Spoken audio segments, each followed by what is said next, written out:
Chuqur nafas oling. Hozir o'pkangizga kirayotgan kislorod atomlari bir vaqtlar qadimiy yulduzlarning ichida yaralgan. Qoningiz orqali kislorod tashiyotgan temir esa ulkan yulduzlarning dahshatli portlashlarida hosil bo'lgan. Uzuqdagi oltin ikki neytron yulduzining to'qnashuvi natijasida paydo bo'lgan bo'lishi mumkin. Yerga tushadigan ayrim meteoritlar tarkibida esa sayyoramizning o'zidan ham qadimiy moddalar mavjud. Xo'sh, koinot aslida nimadan tashkil topgan? Yulduzlar, sayyoralar, asteroidlar va inson tanasi bir xil kosmik moddalardan yaralganmi? Dastlab deyarli bo'sh va nihoyatda sodda bo'lgan koinot qanday qilib tog'lar, okeanlar, tirik hujayralar va oxir-oqibat insonni yaratdi? Bugun biz moddaning 13,8 milliard yillik sayohatini kuzatamiz. Eng dastlabki atomlardan boshlab meteoritlar, sayyoralar va tanamizdagi elementlargacha bo'lgan yo'lni o'rganamiz.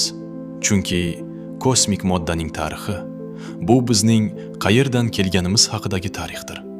Odamlar katta portlashni tasavvur qilganda ko'pincha bo'sh fazoga yulduzlar va sayyoralarni sochib yuborgan ulkan portlashni ko'z oldiga keltiradi. Ammo katta portlash fazoning ichida sodir bo'lgan oddiy portlash emas edi. Bu fazoning o'zi nihoyatda tez kengaya boshlagan hodisa edi. Koinotning dastlabki lahzalarida sayyoralar ham, toshlar ham, okeanlar ham, hatto to'liq shakllangan atomlar ham mavjud emas edi. Koinot favqulodda issiq va zich bo'lib, energiya hamda elementar zarrachalar bilan to'lgan edi. Fazo kengaygani sari koinot asta-sekin soviy boshladi.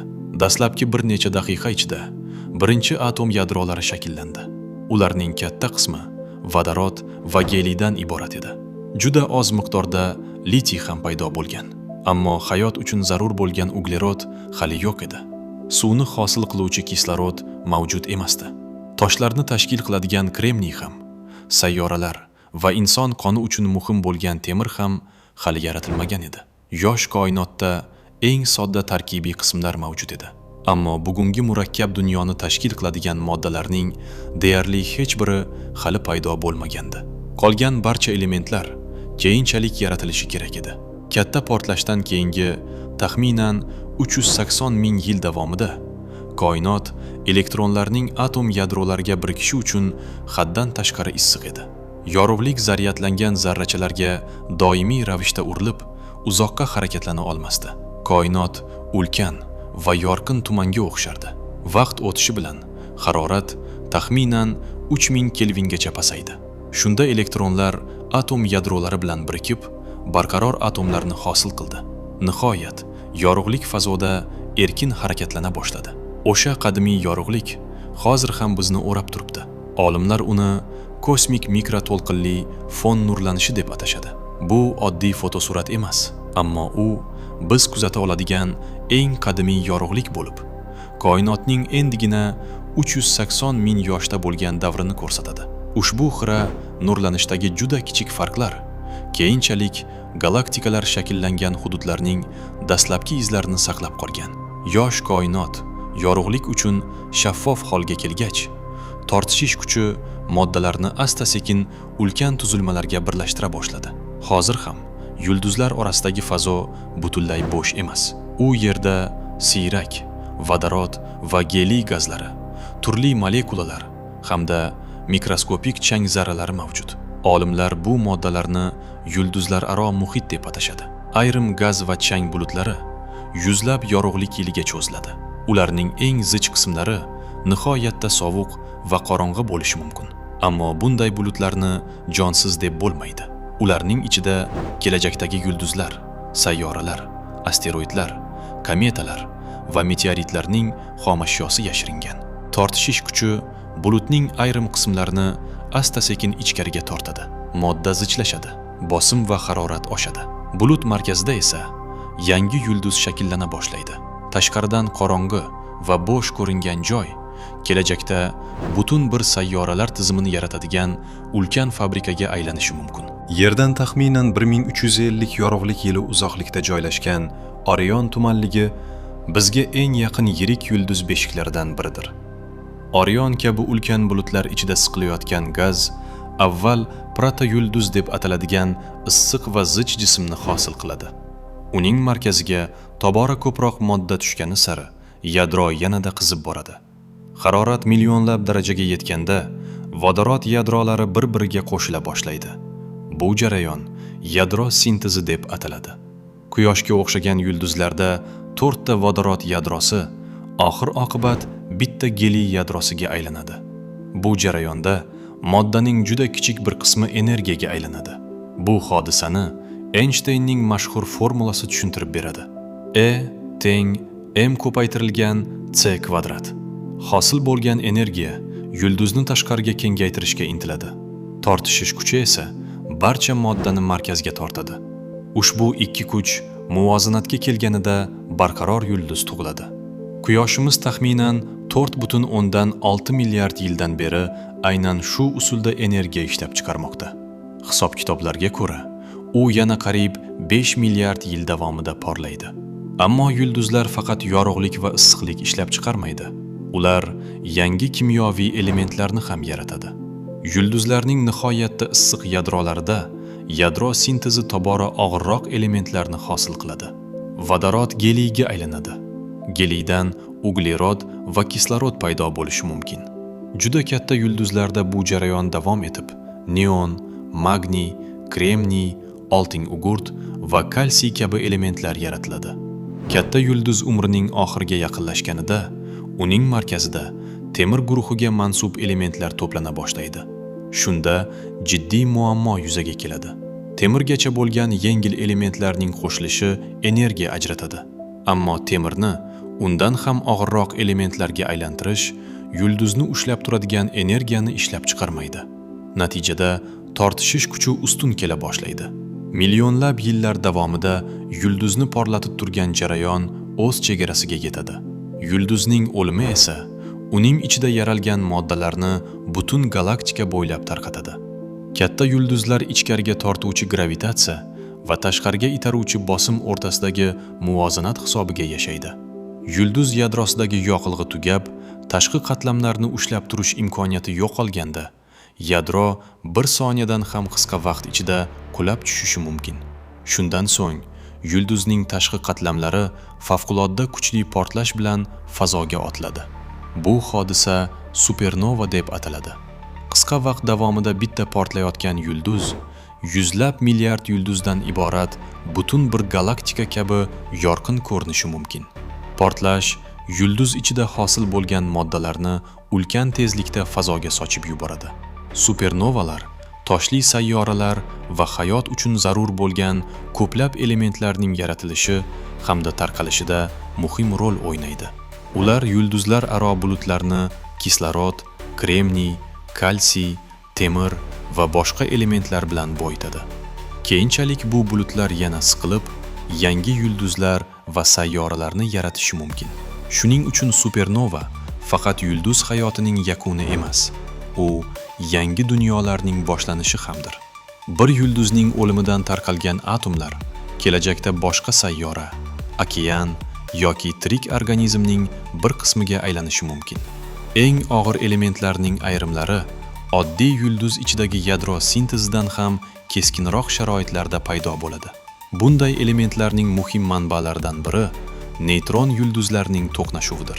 Neytron yulduzlari ayrim ulkan yulduzlar portlaganidan keyin qoladigan favqulodda zich jismlardir.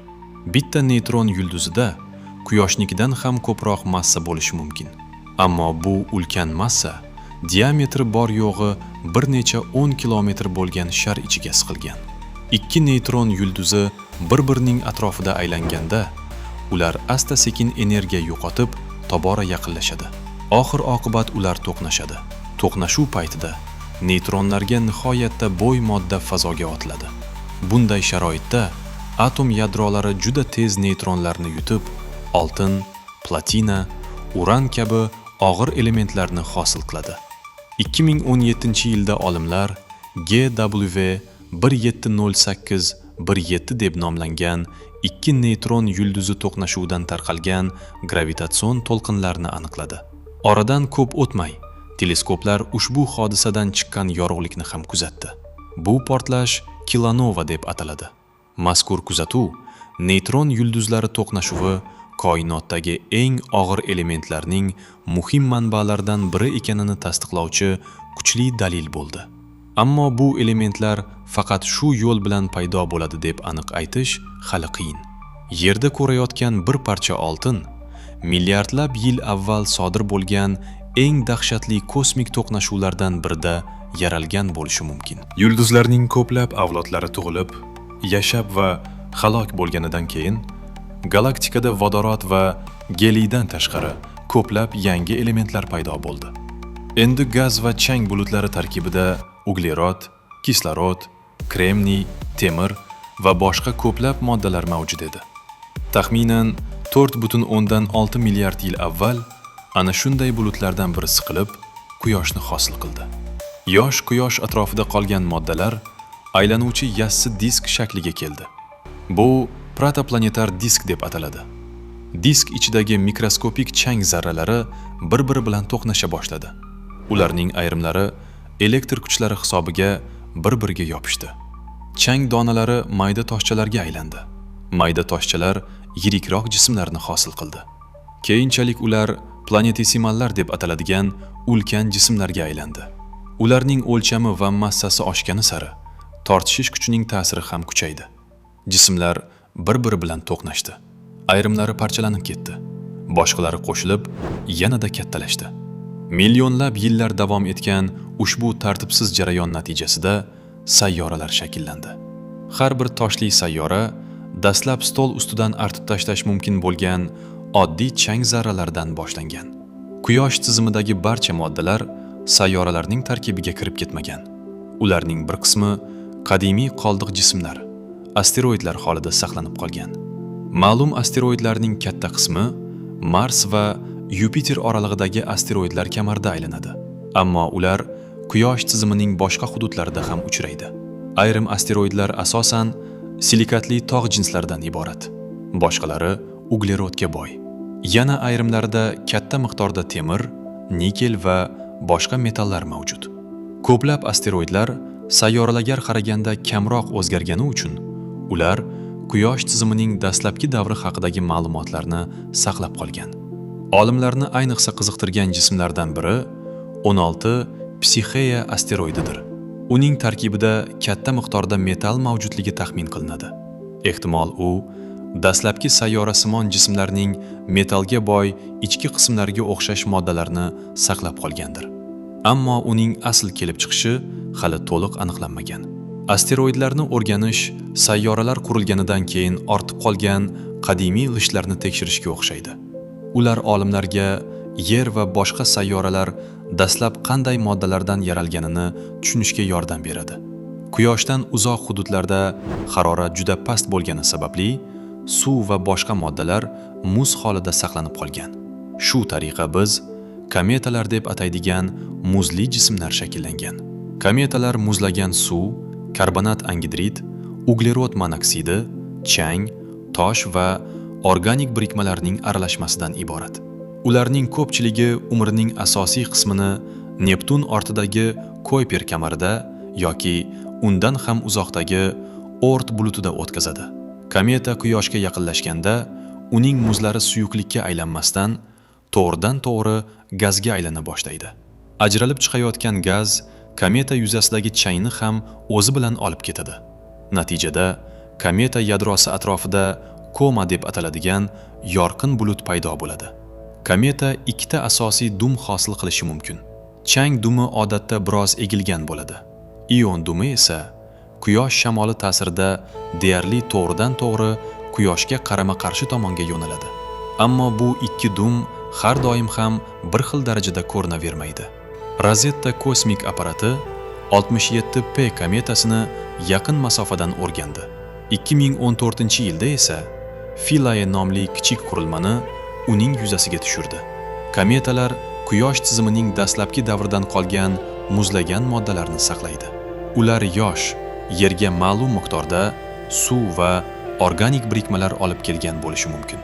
Ammo zamonaviy tadqiqotlarga ko'ra, yer suvining shakllanishida uglerodga boy asteroidlar ayniqsa muhim rol o'ynagan bo'lishi ehtimolga yaqin. Inson tanasining asosiy qismini kislorod, uglerod, vodorod va azot tashkil qiladi. Bundan tashqari, tanamizda kalsiy, fosfor, temir va boshqa ko'plab elementlar mavjud. Ularning har biri o'zining kosmik tarixiga ega. Vodorodning dastlabki yadrolari yosh koinotda shakllangan. Uglerod va kislorod yulduzlarning ichida yaralgan. Kalsiy va temir yulduzlardagi jarayonlar hamda ulkan portlashlar natijasida paydo bo'lgan. Bu atomlar yulduzlar aro fazoda sayohat qilgan. Keyinchalik Quyosh tizimini hosil qilgan bulut tarkibiga kirgan. So'ngra Yerning, tirik organizmlarning va oxir-oqibat inson tanasining bir qismiga aylangan. Qoningizdagi temir qizil qon hujayralariga kislorod tashish imkonini beradi. Kalsiy suyaklaringizni mustahkamlaydi. Uglerod esa DNK, oqsillar va hayot uchun zarur bo'lgan boshqa molekulalarning asosini tashkil qiladi. Astronom Carl Sagan bu bog'liqlikni mashhur bir jumla bilan ifodalagan. Biz yulduz moddasidan yaralganmiz. Bu faqat chiroyli she'riy ibora emas. Bu bizning kelib chiqishimizni ifodalovchi ilmiy haqiqatdir. Atomlarning katta portlashdan boshlab inson tanasigacha bo'lgan tarixini kuzatgach, koinot nimadan tashkil topganini tushunib bo'lgandek tuyulishi mumkin. Ammo oddiy modda, ya'ni yulduzlar, sayyoralar, meteoritlar, daraxtlar va insonlarni tashkil qiladigan atomlar koinotning atigi 5% ga yaqin qismini tashkil etadi. Taxminan 27% ni qorong'u modda tashkil qilishi taxmin qilinadi. Qorong'u modda yorug'lik chiqarmaydi va uni aks ettirmaydi. Shuning uchun uni bevosita ko'ra olmaymiz. Ammo uning tortishish kuchi, galaktikalar harakati va koinotning yirik tuzilmalariga ta'sir qiladi. Qolgan taxminan 68% qorong'u energiya deb ataladi. Bu atama koinot kengayishining tezlashishiga sabab bo'layotgan noma'lum hodisani ifodalash uchun ishlatiladi. Olimlarda qorong'u modda va qorong'u energiyaning ta'siri haqida kuchli dalillar mavjud. Ammo ularning asl tabiati hanuzgacha noma'lum. Biz teleskoplar orqali ko'rgan va bevosita o'rgana olgan barcha narsalar koinot haqidagi ulkan hikoyaning juda kichik qismidir.